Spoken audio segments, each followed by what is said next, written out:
ఉద్యోగులు, ఈ రాష్ట్రంలో ఉన్నటువంటి లక్షలాది మంది ఉద్యోగులు, ఉపాధ్యాయులు, పెన్షనర్లు, కాంట్రాక్ట్ అవుట్సోర్సింగ్ ఉద్యోగులు, వారందరితో వాళ్ళకు ఉన్నటువంటి సమస్యలేంటి, అదేవిధంగా ప్రభుత్వం ఉద్యోగులకు సంబంధించి గతంలో జీతాలు, పెన్షన్లు 1వ తారీఖే తీసుకోలేనటువంటి స్థితి నుంచి ఈరోజు 1వ తారీఖునే జీతాలు, పెన్షన్లు ఇస్తున్నటువంటి అంశాన్ని, అలాగే బకాయిలు ఏదైతే గత ప్రభుత్వ హయాంలో దాదాపుగా 20,000 కోట్ల పైచిలకు మిగిలిపోయి ఉంటే వాటిని తెచ్చేందుకు చేస్తున్న ప్రయత్నాలు, ఇవన్నీ కూడా ప్రభుత్వం నుంచి చేస్తున్నటువంటి ప్రయత్నాలు ఉద్యోగులకు తెలియజేయడం, ఉద్యోగుల్లో ఉన్నటువంటి ఆందోళన అంటే వాళ్ళకి రావాల్సినటువంటి బకాయిలు, అలాగే పిఆర్సీలు, అలాగే అనేక రకాల అంశాలన్నీ వాళ్ళ నుంచి ఫీడ్బ్యాక్ తీసుకోవడంలో భాగంగా జిల్లాల పర్యటన చేస్తూ ఉన్నాం. అందులో భాగంగానే ఇప్పటికే 4 ఉమ్మడి జిల్లాల వారీగా సమావేశాలు పెట్టుకుంటూ వెళ్తున్నాం 2 రోజుల ప్రకారం. అందులో భాగంగా ఈరోజు అనంతపురం ఉమ్మడి జిల్లాకి ఈరోజు కార్యక్రమాలు ఏర్పాటు చేసుకోవడం జరిగింది. ఇందులో ఒకరోజు అన్ని ఉద్యోగ సంఘాలతో సమావేశం, ఒకరోజు రెవెన్యూ తహసీల్దార్స్ మొత్తంతో ఎక్స్క్లూజివ్ ఒక సమావేశం, రెవెన్యూ అసోసియేషన్ లీడర్స్తో ఒక సమావేశం ఏర్పాటు చేసుకుంటూ ఉన్నాం. తహసీల్దార్లతో సమావేశం ప్రధానంగా ఈరోజు కూడా ఉంది. ఇప్పుడు 11ంటికి స్టార్ట్ అవుతుంది. మరి ప్రజల్లోకి ఎక్కువగా అనుబంధం ఏర్పరచుకోవాలి, ప్రజల యొక్క కోరుకునేటువంటి వాళ్ళు ఏదైతే వేగవంతమైనటువంటి పారదర్శకమైనటువంటి పాలన కావాలని చెప్పి ప్రజలు కోరుకునేదానికి దగ్గరగా మన బాధ్యత ఏంటి అనే విషయాన్ని కూడా వాళ్ళ తహసీల్దార్లకి చెప్పేందుకు కూడా కార్యక్రమాలు ఏర్పాటు చేయడం జరిగింది. సో ఇక్కడికి కానీ గతంలో జరిగినటువంటి జిల్లాల్లో వెళ్ళినప్పుడు మరి మాకు ఉద్యోగ సంఘాలు అన్ని డిపార్ట్మెంట్ల పక్షాన ఏపీజేఏసీ అమరావతి పక్షాన సమావేశాలు నిర్వహించినప్పుడు ప్రధానంగా ఉద్యోగులందరూ కూడా కూటమి ప్రభుత్వం వచ్చి సంవత్సరం కావస్తున్నా ఎప్పుడో 1/7/2023న అమలు కావాల్సినటువంటి పిఆర్సీ, గత ప్రభుత్వం పిఆర్సీ కమిషన్ నియమించిన ఈ ప్రభుత్వం వచ్చినాక ఆయన రాజీనామా చేసి పక్కకెళ్తే ఈరోజు కూడా పిఆర్సీ కమిషనర్ని కనీసం ఎందుకు ప్రభుత్వం నియమించలేదనే చర్చ విపరీతంగా రాష్ట్ర వ్యాప్తంగా నడుస్తూ ఉంది. ఉద్యోగుల్లో వాళ్ళకు రకమైన ఆ భావంలోకి వెళ్ళిపోతున్నారు.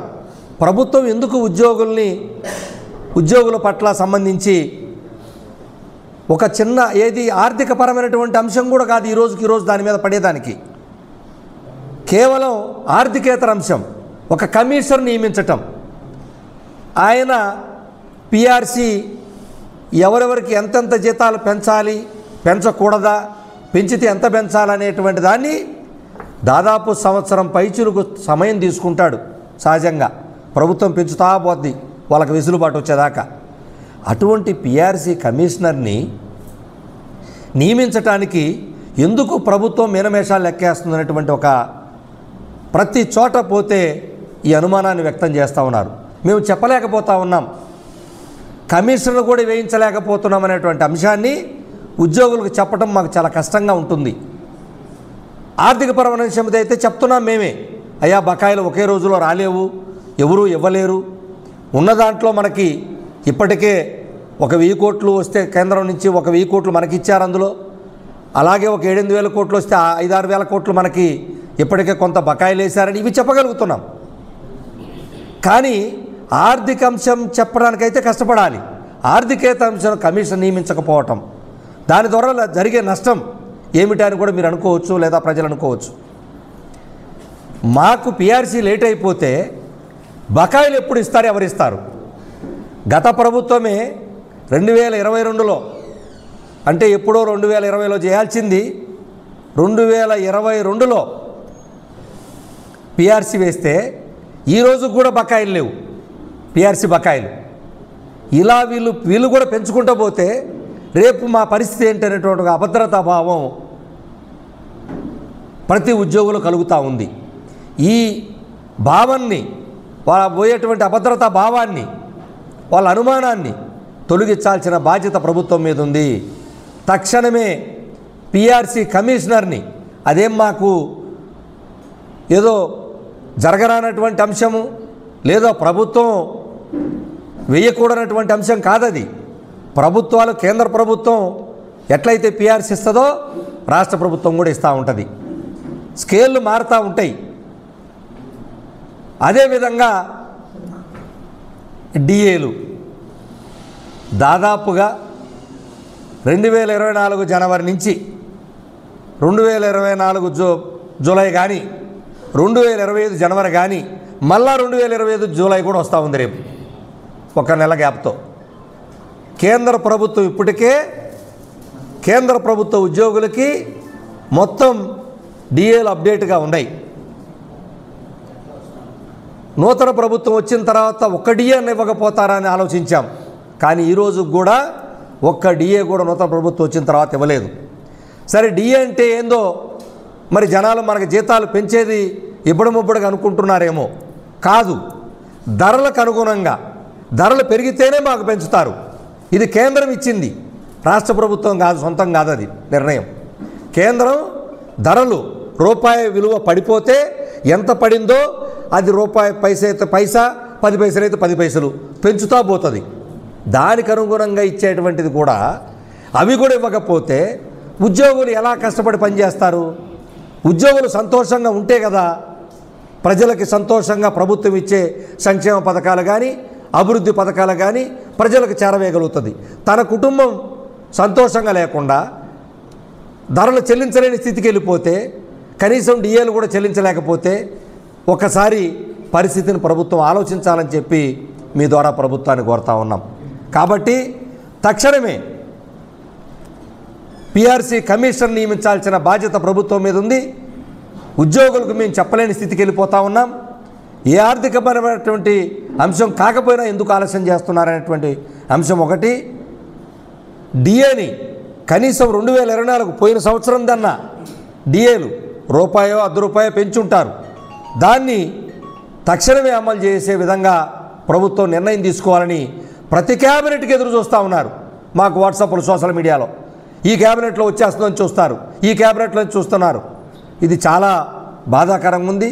దయచేసి ఈ 2 అంశాలని ఈ రాష్ట్రంలో ఉన్నటువంటి ప్రతి ఉద్యోగులు తక్షణమే పరిష్కారం కోరుకుంటున్నారని చెప్పి మీ ద్వారా ప్రభుత్వానికి తెలియజేస్తూ ఉన్నాం. మరి రెవెన్యూ అంశాలకు వచ్చినప్పుడు చాలా బాధాకరమైన విషయం ఏమంటే, ఈరోజే ఒక వార్త మనం చదివాం. తాతా మోహన్ రావు ఒక డిప్యూటీ కలెక్టర్ని తహసీల్దారు హోదాకి తగ్గిస్తూ గౌరవ సుప్రీంకోర్టు నిన్న జడ్జిమెంట్ ఇచ్చింది. సరే, జడ్జిమెంట్ జోలి, గౌరవ సుప్రీంకోర్టు ఇచ్చినటువంటి దాని జోలి మేము పోము, అది కామెంట్ చేసే అధికారం మాకు లేదు, చేయకూడదు.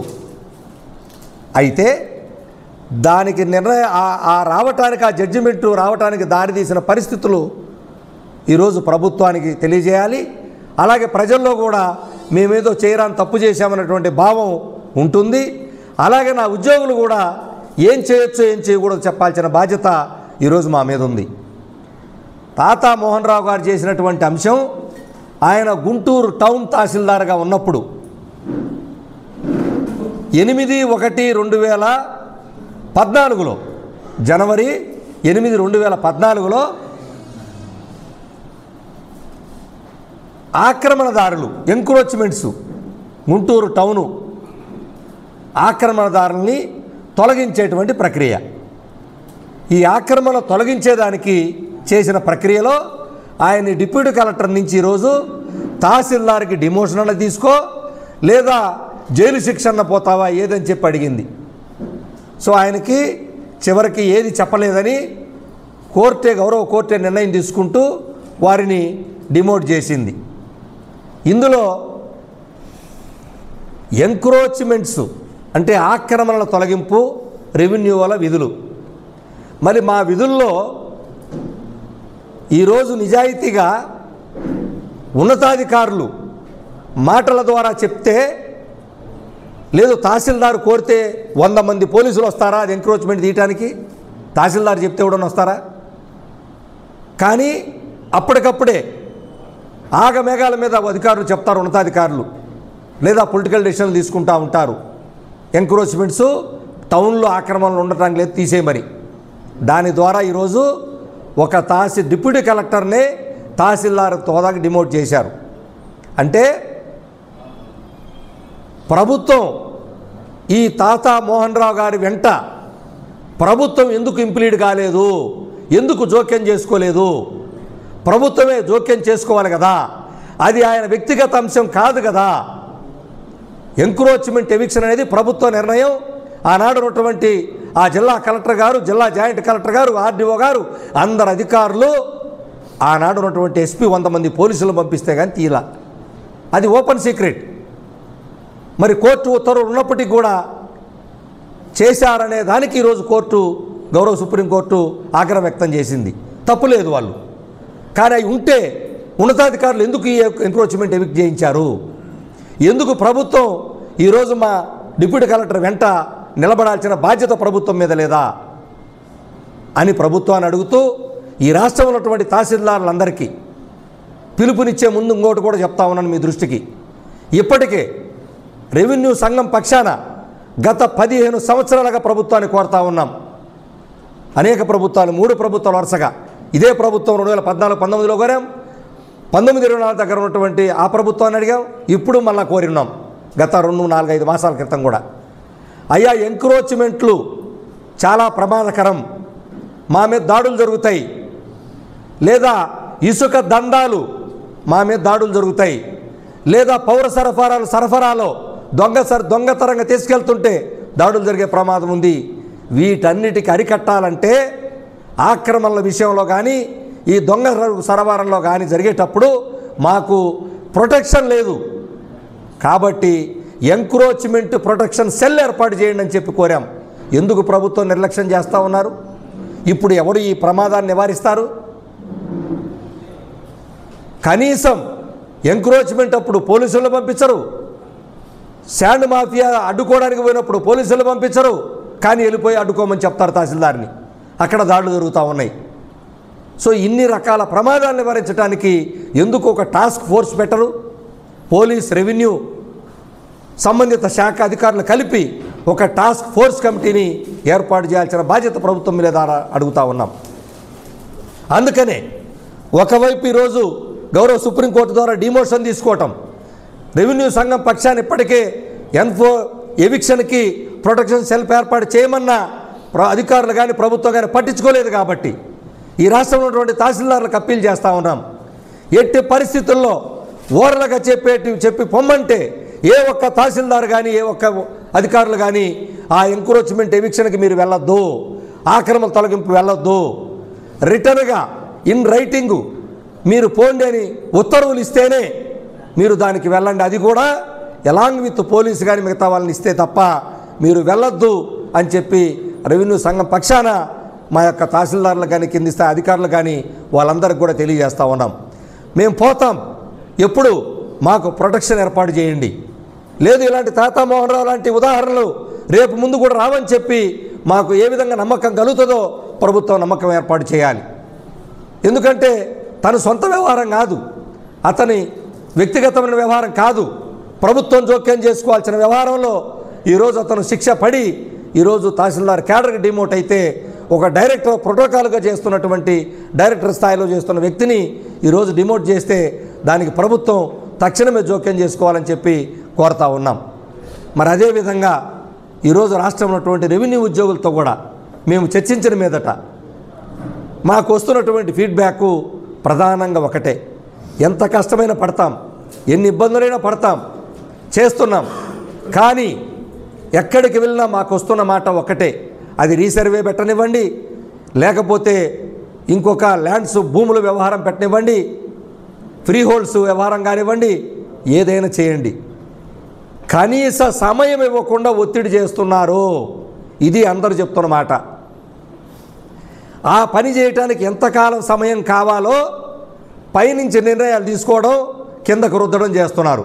అలా కాదు, కింద వాళ్ళని అడగండి ఎంత సమయం పడద్దని. కింద వాళ్ళ తహసీల్దారుల స్థాయి పనిచేసేటువంటి వాళ్ళని అడిగితే వాళ్ళు చెప్తారు. అది లేదు, పైనుంచి వాళ్ళు చెప్పడం, కలెక్టర్లు ఒత్తిడి చేయటం, ప్రోగ్రెస్లు తెప్పించుకోవటం.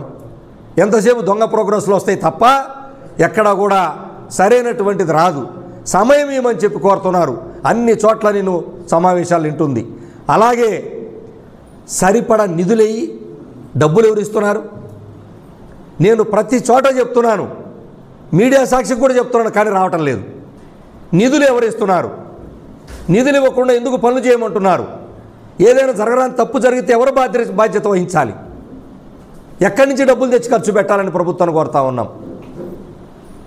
కనీసం ఆఫీసులో పేపర్లు కూడా లేవండి, పేపర్లు కూడా లేవు.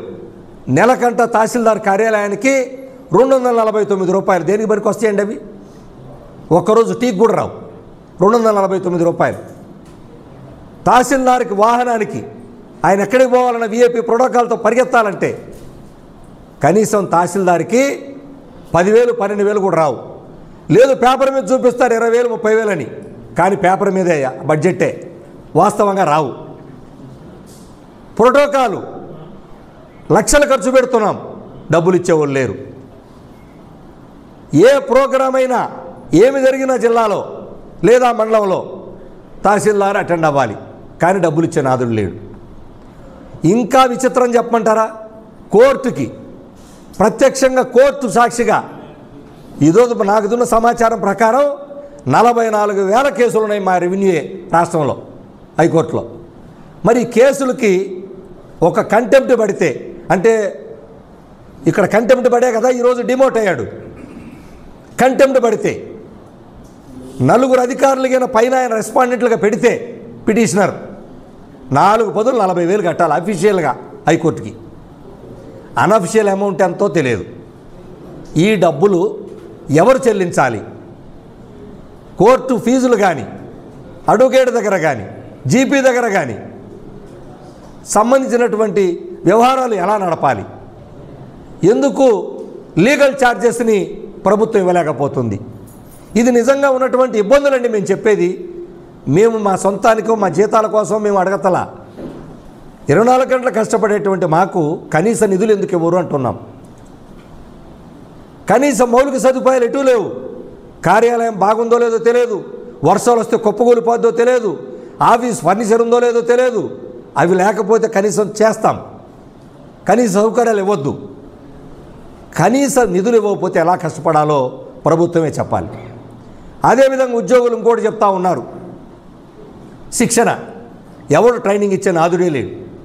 గౌరవ ముఖ్యమంత్రి గారిని నా పేపర్లు చూశాను, చాలా సంతోషం వేస్తుంది, ధన్యవాదాలు తెలియజేస్తా ఉన్నాను. శిక్షణ ఇవ్వడం చాలా మంచిది అని చెప్పి నిన్న ఏదో సమావేశంలో చెప్పినట్టుగా చూశాను పేపర్లలో. ఇది గత 10 సంవత్సరాలుగా రెవెన్యూ అకాడమీ ఏర్పాటు చేయమని కోరుతుంది రెవెన్యూ సంఘం. ఏది? పోలీస్ అకాడమీ మాదిరిగా రెవెన్యూ అకాడమీ. ఎందుకని? పోలీసు రెవెన్యూ 2 కళ్ళు ప్రభుత్వానికి. పోలీసు దేహదారుఢ్యం సంబంధించినటువంటి శిక్షణ వాళ్ళకి ఎప్పటికప్పుడు కావాలి. మాదేమో మేధస్సు సంబంధించినటువంటి శిక్షణ. అది నీ ఇష్టం వచ్చినట్టు చట్టాలు మారిపోతూ ఉంటాయి. ఒక ప్రభుత్వం తీసుకునే క్యాబినెట్లు అసెంబ్లీలో చట్టాలు మారిపోతూ ఉంటాయి. ఒక్క క్యాబినెట్లో 20 అంశాలు ఉంటే రెవెన్యూ అంశాలు 15 ఉంటాయి, మిగతా 5 ఉండేది ప్రతి క్యాబినెట్లో. ఇన్ని రకాల నిర్ణయాలు వస్తున్నప్పుడు ఆ నిర్ణయాలకు అనుగుణంగా చట్టాల పట్ల అవగాహన ఉండాలిగా. మరి ఐఏఎస్ అధికారులు ముసోరు ఎందుకు పంపిస్తున్నారు? బ్యాచ్ల వారికి ఎందుకు పోతున్నారు?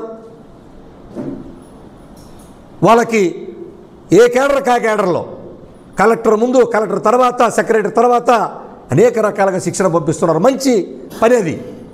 మరి కింద అసలు ఫైల్ పెట్టేవాడు కావాలి కదా, ఫైల్ రాసేవాడికి శిక్షణ ఇవ్వాలి కదా. సో కనీస శిక్షణ. అదేవిధంగా ఇప్పుడంతా టెక్నాలజీ ఎక్కడ దాకా వెళ్ళాము? ఇప్పుడు ఏ దాకా వెళ్ళిపోయాం, ఆర్టిఫిషియల్ ఇంటెలిజెన్స్ దాకా. అసలు ట్రైనింగ్ ఎవరు ఇచ్చారు? వచ్చినోడు వీఆర్ఓనేమో తలారి నుంచి ప్రమోషన్ అయిన వాళ్ళు ఉన్నారు అక్కడ. అతనికేమో ఆ యాప్లో అట్టం రాదు. ఏ పని చేసినా యాప్లో ఓపెన్ చేయాలి. ఎవరు శిక్షణ ఇచ్చారు ఈ ప్రభుత్వంలో చెప్పండి? ఏ ప్రభుత్వంలోనైనా ఇది ఎంత అన్యాయం? ఒక అకాడమీ ఏర్పాటు చేసి ఎప్పటికప్పుడు చట్టాల పట్ల ప్రతి కేడర్లో ట్రైనింగ్ ఇవ్వాల్సిందే, ప్రతి కేడర్కి కూడా. అప్పుడు సరైనటువంటి పాలన, వేగవంతమైనటువంటి పాలన రావటానికి అవకాశం ఉంటుంది. నిధులు సరిగ్గా కరెక్ట్గా ఇస్తే పారదర్శకమైన పాలన చేయడానికి అవకాశం ఉంటుంది. కాబట్టి దయచేసి ప్రభుత్వం వీటి మీద దృష్టి పెట్టాలని మీ ద్వారా ప్రభుత్వాన్ని కోరుతా ఉన్నాం.